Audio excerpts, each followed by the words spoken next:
I've discovered by experience that a curse is a very real thing. The Bible has a great deal to say about curses. And one thing it says is, the curse, causeless, shall not come. If a curse comes, it comes because of a cause. I might as well illustrate this right now so that you get some idea of what I'm talking about. About just over a year ago, I was ministering in a Presbyterian church in St. Louis, and I taught on deliverance, and then we went down to the basement of the church for the deliverance service. And I was teaching and ministering, and 2 rows from me, in the second row, I saw what appeared to be a family, father, mother, and daughter. The daughter was apparently a teenager, and very conspicuously she had her left leg in a cast from the thigh right down to the bottom of the foot. I didn't know them, but as I stood there, I had a very strong impression that the family was under a curse. So I just spoke to the father and I said, I have the impression that your family is under a curse. Would you like me to pray and release you from that curse? And he said yes. So standing there and not touching any member of the family, I took authority in the name of Jesus and released that family from the curse. And I have to say objectively, though I did not touch one member of the family at that time, there was a noticeable physical reaction in each member of the family as I broke the curse. Something happened that was physically visible. Then I learned that the girl had broken her leg, I think 3 times in 18 months, the same leg. And that the doctor had said it no longer would set, infection had set in, it could not heal, and it would have to be amputated. After having released them from the curse, I offered to pray for the girl's leg.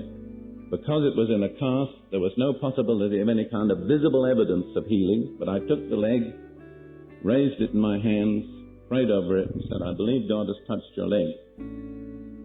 They went back to the hospital, had further x-ray, discovered that the wound had healed, and she was out of the cast within a few weeks. As far as I know, I heard from the father about a year later, her leg is totally healed. Now, I do not believe that healing would ever have taken place if I had not previously broken the curse over the family. And I think we run into the one cause why sometimes we seem to minister and do all the right things, and yet there's no result.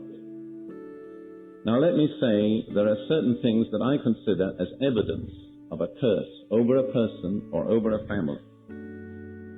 And one thing, which is very characteristic of this case, is the accident-prone person. The person who's always having unnatural accidents. And I think of a member of my family who's now dead. Clever, able, gifted man.